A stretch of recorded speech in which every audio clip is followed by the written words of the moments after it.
We'd like to turn now to Saudi Arabia. Reprieve has just released a report on executions in Saudi Arabia.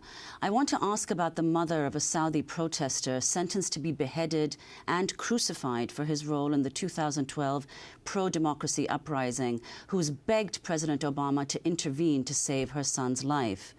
Ali Mohammed al-Nimr was arrested at the age of 17 and convicted of encouraging protests during the Arab Spring. He faces execution any day now. Al-Nimr is the nephew of a prominent cleric who also received a death sentence following pro-democracy protests. Speaking to The Guardian last week, his mother, Nusra al-Ahmad, condemned her son's sentence. No sane human being would rule against a child of 17 years old using such a sentence. And why? He didn't shed any blood. He didn't steal any property. No one could accept a ruling that is so savage. It's savage, disgusting. A judge should be in the position of a father. He should be more merciful than the Attorney General. Earlier this month, in response to mounting international pressure to release al-Nimr, the Saudi embassy in London issued a statement saying, quote, "The judiciary is an independent body and the Kingdom of Saudi Arabia rejects any form of interference in its internal affairs and any impingement on its sovereignty or the independence and impartiality of its judiciary." So, Clive Stafford Smith, can you talk about the report that Reprieve released and what you found on executions? Who's sentenced to death in Saudi Arabia? Well, the reason we at Reprieve got involved in this in the first place, we've wanted to do something about executions in Saudi for years, but it's very, very difficult to there.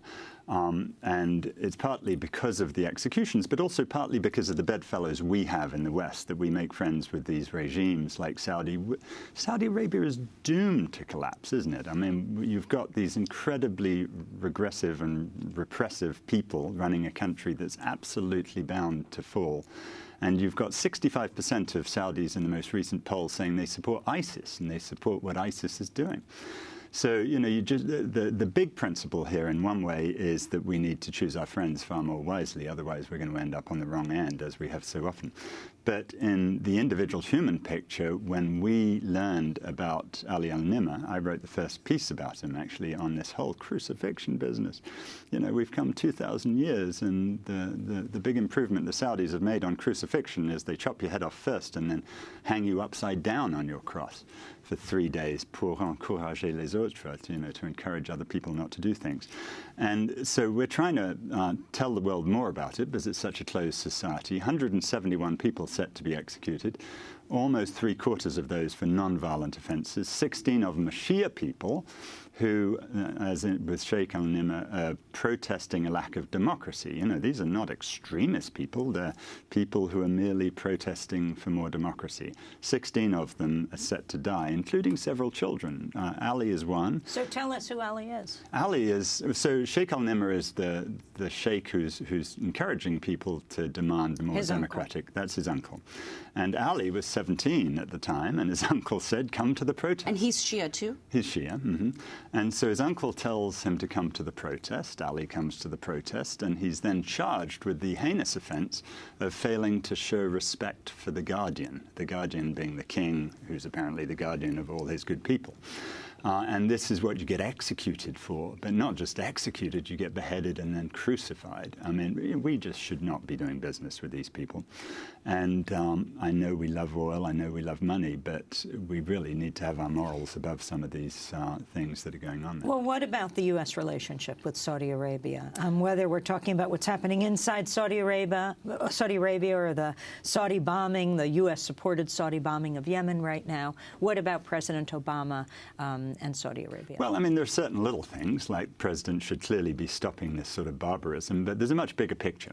When you look at the extremism today we're so worried about in the war of terror, you're looking at something that the Saudis promoted for years. And you look around the Middle East and all the people we've supported over the years. We supported Saddam Hussein. We supported Gaddafi. We supported Assad. We supported all of these people. And we keep getting in bed with these dreadful regimes that are doomed to collapse. And by doing that, we alienate the opposition to those regimes and inevitably precipitate something worse in the end. If we could just stand up for our principles instead of standing up only for our oil, I think we'd be far better off. But have the U.S. or the U.K. made any gestures to save Ali? Well, I'll say the U.K. had made a gesture to have a contract with the Saudis about how to run their prison system, and we went after them on that because we said, look, how are you helping them? Are you helping them torture Ali al-Nimr? Are you teaching them how to crucify people better? And so we did embarrass them into getting out of that contract, and believe you me, that's only the first step. We're going to do them on a number of other things they're doing next. The same's true in the U.S. I'm afraid the U.S. has a whole range of things where we're giving the Saudis the weapons they're using to destroy Yemen and turn Yemen into a far worse place. And you know, again, those aspects of foreign policy are just idiotic and so contrary to America's true interests.